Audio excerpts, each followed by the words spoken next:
Lesson number 1.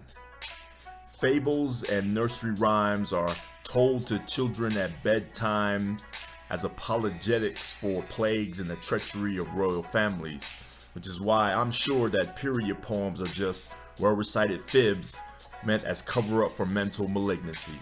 Lesson number 2. The word period can cause linguistic confusion, not unlike the word napkin, because it ends something and begins something at the same time, because it can be a culmination of, or a dream deferred. I like to think that dash or ellipsis is a much more grammatically appropriate word. Lesson number 3. Period poems are protests of patriarchy hijacked by hypocrisy. You've come a long way, baby. You kick us out of the kitchen, smacked our hands if we dip our fingers in the sauce, but way too many dudes still rule gynecology, still dipping fingers in the sauce, and when it came down to the wire, way too many of you picked a pussy grabber over a first lady.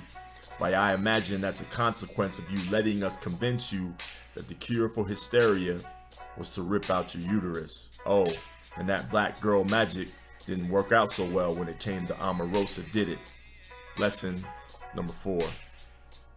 The word Amazon is thought to be linguistically meaning not having breasts. Legend has it that in order to be as good as a male archer, Amazon warriors had to cut off a titty that got in the way of their bowstring. And these days, when a woman becomes an Amazon, the breasts and period are the first things to go. And the next thing you know, she's lying on her husband or forging her mama's name in order to make mama pay for her stolen titty implants. Lesson number 5. Never confuse a period for sacrament. You only pray for it when it doesn't show up. Go ask Onan of the Old Testament which bodily fluid is really the holiest of holies. Lesson number 6. The wifey stays when the hubby gets paid, so you got played if you drank Beyonce's lemonade. Lesson 7. Periods are not power. Real power lies in the postpartum aftermath of slave mothers impregnated by their master. Real power lies in the hand of the slave husband who raised those kids as his own. Real power is in the handful of sand that some sisters packed into their own vaginas to avoid being raped by government soldiers and the KKK. Their tears mixed in with memories to give birth to the concrete children we call our great-great-grandparents. Lesson number 8. One of the mothers of my faith was a 6th century slave named Sumaya, who died as the first martyr of Islam because she refused to reject her Lord.